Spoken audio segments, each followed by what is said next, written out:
जय जय हरि मित्रों। मैं रोहित बंसल अजमेर से एक बार फिर हाजिर हूँ एक पौराणिक कथा और एक रोचक जानकारी के साथ। आज हम जानेंगे सातुरी तीज तजरी तीज के बारे में। रक्षाबंधन के तीसरे दिन आने वाला ये त्योहार सुहागिनों और कुंवारी कन्याओं के बीच धार्मिक उल्लास लेकर आता है। सातुरी तीज तो देश के कई हिस्सों में सौंधा के नाम से भी जाना जाता है। सातुरी तीज, तजरी तीज, बुरी तीज, बरी तीज के नाम से भी जानी जाती है। तीज का त्योहार 3 बार आता है। ये सावन के अंदर हरियाली तीज के नाम से, फिर रक्षाबंधन के 3 दिन बाद भाद्रपद कृष्ण तृतीया जो तजरी तीज के नाम से या सातुरी तीज के नाम से, और उसके बाद के अंदर भाद्रपद शुक्ल तृतीया जो हरितालिका तीज के नाम से। ये तीनों तीजें बहुत महत्वपूर्ण होती है, लेकिन सातुरी तीज तो सबसे बड़ी तीज माना जाता है, इसलिए इसे बरी तीज भी कहते हैं। बरी तीज के एक दिन पूर्व मतलब भाद्रपद कृष्ण तृतीया को तीज का सिंजारा माना जाता है। इस दिन स्त्रियों को सिर धोकर चारों हाथ पैरों पर मेहंदी माननी चाहिए और 1.25 किलो या 1.25 पाव चने की दाल को सेक कर पीसनी चाहिए। फिर उसमें पिसी हुई शक्कर और घी मिलाकर सातु तैयार किया जाता है।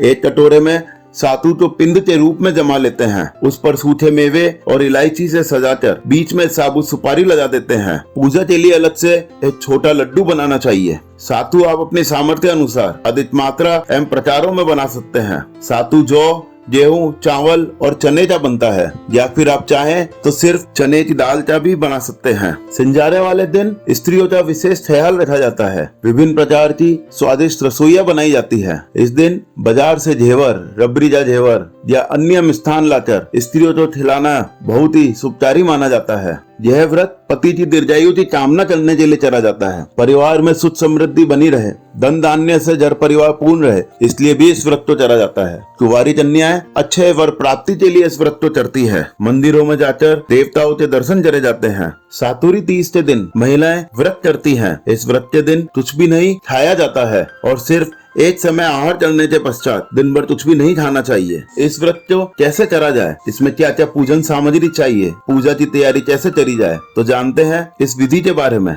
बरी तीज के पर्व हेतु जिन सामग्री की जरूरत होती है वो सामग्री है एक छोटा पाटा, रोली, मेहंदी, चावल, लच्छा, ओढ़नी, ऋतुफल, सातु का लड्डू, दीपक, नीम वृक्ष की टहनी, नींबू, दूध मिश्रित जल, कच्चा दूध, गाय का गोबर, कचरी, आचरे और तुरई के पत्ते। साथ में एक मोती की लर। अगर आपके पास मोती की लर ना हो तो आप नथ जिसमें मोती लगा हुआ हो या मोती का कोई भी अन्य आभूषण इसमें रख सकते हैं। साथ में आपको दक्षिणा भी रखनी होती है। संध्या काल में गृह कार्य से निवृत्त होकर दिया बत्ती के वक्त सुंदर वस्त्र धारण कर और पूजा की ओढ़नी ओढ़कर पीली मिट्टी से दीवार के सहारे छोटा सा तालाब बनाया जाता है। इस तालाब बनाने की सीधी सी विधि है। जो आपके पास गोबर है उससे दीवार के सहारे एक चौथोर या गोल या अर्धचंद्राकार रूप के अंदर एक किनारी बनाइए और उसके अंदर थोड़ा सा पानी भरा जाता है। किनारी के सहारे नीम के जो आपने डाली तोड़ी है उसको वहां ठहरा करा जाता है। तालाब में कच्चा दूध मिश्रित जल भर देते हैं और उसके पास में एक दीपक जलाकर रखते हैं। सर्वप्रथम नीमरी माता को जल के छींटे दें, फिर रोली के छींटे दें और चावल चढ़ाएं। उसके बाद पीछे दीवार पर रोली, मेहंदी और काजल की 13 बिंदियां लगाएं। फिर नीमरी माता के मूली चढ़ाएं। मेहंदी, काजल और वस्त्र चढ़ाते हैं। दीवार पर लगाई गई बिंदियों पर मेहंदी की सहायता से लच्छा चिपका देते हैं। इसके अतिरिक्त नीमरी माता के चोई, ऋतुफल, दक्षिणा आदि चढ़ा दें। फिर किनारे रखे दीपक के प्रकाश में नींबू, तचरी, मोती की लर, नीम की पत्ती, दीपक की लौ, सातु का लड्डू आदि वस्तुओं का प्रतिबिंब देखते हैं। इस प्रकार पूजन पूर्ण करके कथा सुननी चाहिए या कहानी खुद कहनी चाहिए। कहानी सुनने के पश्चात रात को चंद्रोदय पर चंद्रमा को आंखें या गेहूं हाथ में लेकर जल द्वारा अर्घ्य देना चाहिए। अर्घ्य देते समय थोड़ा सा जल और आंखें चंद्रमा की ओर मुख करके गिराए जाते हैं।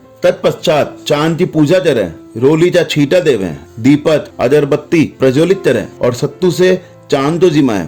फिर सुहागिन औरतें अपने पति और कुंवारी लड़कियां अपने भाई से पिंडे को जरा सा झूठा चढ़ाना चाहिए। इस क्रिया को सातु का पिंडा पसवाना कहते हैं। सातु का पिंडा पसवाने के लिए आप एक चांदी का सिक्का या चांदी का नहीं हो तो जो भी हमारे सिक्के प्रचलित में है, 1 रुपए का, 5 रुपए का, जो भी सिक्के प्रचलित के अंदर है, उन सिक्कों से पिंडे को कटवा सकते हैं। उसके पश्चात आचरे के पत्ते का दोना रूपी बनाकर उसमें सातु नींबू चटा हुआ चचरी चट्टी हुई रखनी चाहिए और उसे खानी चाहिए। एक दूसरे आचरे के पत्ते या दोना बनाकर उसमें कच्चा दूध लेकर 7 बार अपने पति के हाथों या भाई के हाथों पीना चाहिए।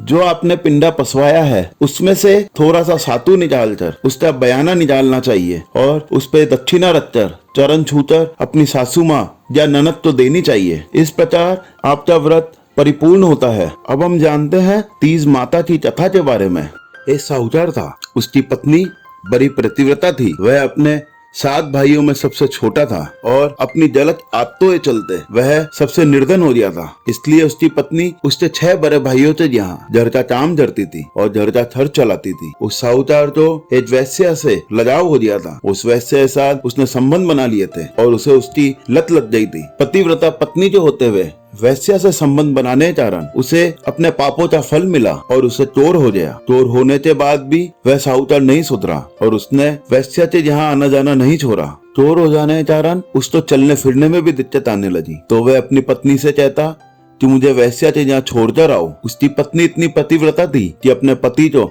अपने कंधे पर बैठाकर उस वैश्य यहाँ छोड़कर आती थी। वैश्या तो धन की बुद्धि होती है। वह साहूकार तो लूटती रहती थी। अलग अलग बहानों से उसकी पत्नी के जहने वैसे अपने पास मनवाती रहती थी। ऐसे ही क्रम चलता रहा। फिर एक दिन बड़ी तीज के व्रत का दिन आया। साहूकार की पत्नी भूखी थी। वह साहूकार के कहने पर उसे वैश्या के यहाँ लेकर चली गई। उस दिन साहूकार से बीमारी से चला भी नहीं जा रहा था। उसने वैश्या के घर पहुँचने पर कहा, मैं जब तक लौट कर ना हूँ तब तक तुम यहीं खड़ी रहना। उस दिन देव जोश से वैश्या जरोते से सब कुछ देख रही थी। वैश्या ने साहूकार से पूछा कि जो तुम्हें छोड़ने आई है वह तुम्हारी नौकरानी है क्या? साहूकार ने कहा, नहीं नहीं, वह मेरी पत्नी है। सुनकर वैश्या का मन दुख से भर आया कि मैं ऐसी पतिव्रता स्त्री के साथ छल कर रही हूँ, ऐसी पतिव्रता के पति जो ठग रही हूँ। उसने साहूकार तो तुरंत समझाया कि आप जहाँ से लौट जाएं। आपकी पत्नी बड़ी प्रतिव्रता है। आज तीज है, तुम्हारी पत्नी ने आज का व्रत भी किया होगा, उसे पूजा भी करनी होगी। तीज माता ने ही वैश्या का मन परिवर्तित कर दिया था। उसने साहूकार को उससे लाए गए सारे गहने धन सब कुछ लौटा दिया और यह भी कह दिया कि वह आज के बाद यहाँ कभी भी ना आए। उधर साहूकार की पत्नी बाहर ही खड़ी थी। तभी वहाँ बहुत तेज बरसात होने लगी। एकदम मूसलाधार बरसात होने लगी। वह मन ही मन बहुत दुखी हो रही थी क्योंकि उसे डर जाते तीज माता की पूजा करनी थी। चांद को अर्घ देना था। उसी समय पानी में बहती हुई पूजा की सामग्री और नीम की टहनी वहां आ गई। तब उसने पूजा की और चांद भी उजाया। वह चांद तो अर्घ्य देने लगी। उसी समय उसका पति भी वैश्या के यहाँ से लौट आया। अर्घ्य जल के छींटों से साहूकार का चोर तुरंत ठीक हो गया। उसके शरीर में अब कोई भी बीमारी नहीं रही। वह आराम से चलने फिरने लग गया। साहूकार की पत्नी अपने सारा धन अपना सारा गहना साहूकार के पास वापस पाकर बहुत प्रसन्न हुई। पति पत्नी दोनों प्रसन्नता पूर्वक घर लौट आए। साहूकार ने अपनी पत्नी से हाथ जोड़कर क्षमा मांगी और वचन दिया कि मैं आज के बाद कभी भी उस वैश्या के घर नहीं जाऊंगा, अपने घर तो कलंकित नहीं करूंगा। दूसरे दिन सुबह जब जेठानियों ने देखा कि वो काम पर नहीं आई है तो उन्होंने अपने बच्चों को भेजा कि जाओ और जाकर देखकर आओ कि तुम्हारी सबसे छोटी चाची आज काम पर क्यों नहीं आई। जब बच्चों ने जाकर देखा कि चाची तो घर के अंदर गहने पहनकर बैठी है, वो धन धान्य से परिपूर्ण नजर आ रही है, तब उस साहूकार की पत्नी ने कहा कि जाकर अपनी माओ से कह देना कि माँ आज के बाद काम पर नहीं आऊंगी। मुझ पे तीज माता की कृपा हुई है। तीज माता का व्रत रखने से मैं धन धान्य से परिपूर्ण हो गई, मेरा पति सही हो गया है और हमारे जीवन के अंदर फिर से प्रसन्नता आ गई है। इस प्रकार हे तीज माता, जैसे उससे दुख मिटाए वैसे सबके दुख दूर करना। तो दोस्तों, ये थी तीज माता की कहानी। कहा जाता है तीज माता की कहानी सुने बिना व्रत अधूरा रहता है। तो दोस्तों, आपको आज की जानकारी कैसी लगी? तीज माता आप सब पे कृपा बनाए, आपका घर परिवार धन धान्य से परिपूर्ण करें, घर में सुख समृद्धि लाए। अगर आपको आज का वीडियो पसंद आया हो तो कमेंट में बताएं और लाइक करना ना भूलें। इसे अपने दोस्तों के साथ शेयर करें, चैनल को सब्सक्राइब करें। हम जल्दी फिर मिलेंगे एक नई, एक अद्भुत और रोचक जानकारी के साथ। जय जय हरि।